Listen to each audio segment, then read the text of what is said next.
'cause you caught it. You caught it. You're golden, golden.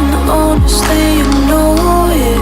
Meet under the street light at the so I could show you. You're golden, golden. Honestly, you're glowing.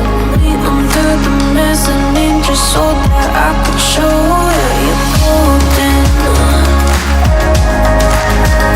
Yeah, you're golden. You're golden. Yeah, you're golden. Golden.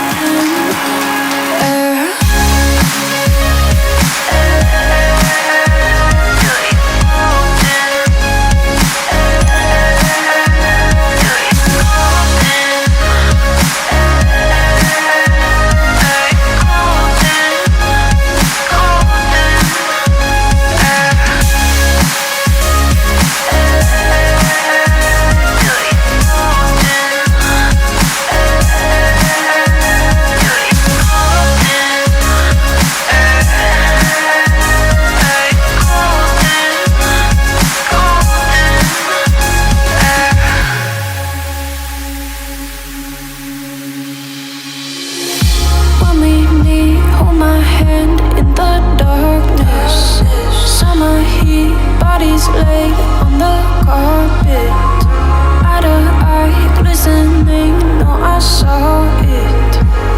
I saw it. You're golden, golden.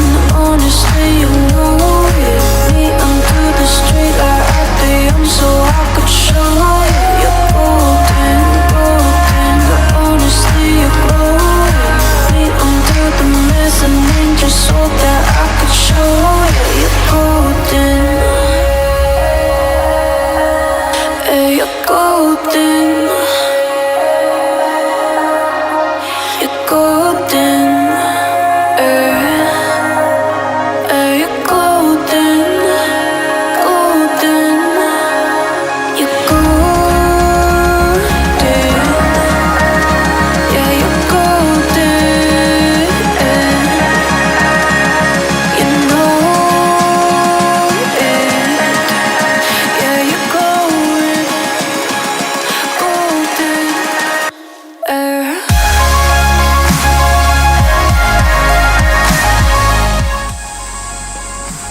Okey, ini adalah hasil pemasangan cover Swingarm R25,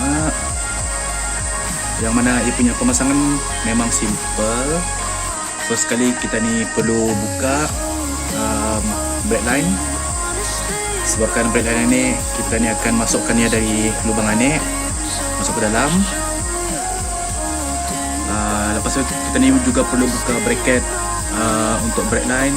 So bracket tu anda pakai lagi.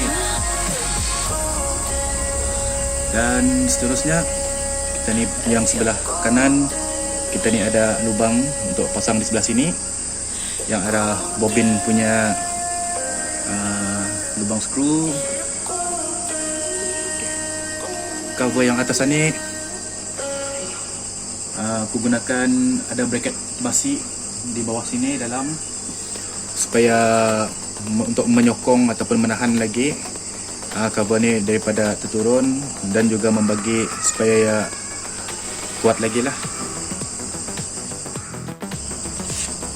Okey, di sebelah kiri kita ni ada dua mounting point bracket untuk pasang skrunya. Satu di sebelah bawah sini yang arah bobin, dan satu lagi di sebelah depan yang menggunakan lubang skru asal untuk kita ni punya chain cover. So apa yang kita ni perlu buat, buka untuk asalnya adalah cover yang di sini, yang tengah ni untuk cover mono. Itu saja perlu dibuka, dan selebihnya kita ni perlu buka chain guard, chain cover, dan ini boleh dipasang teruslah dari belakang, dan adjust dia punya lubang 1, 2 dan 3 di sebelah. Itu saja cara pemasangannya.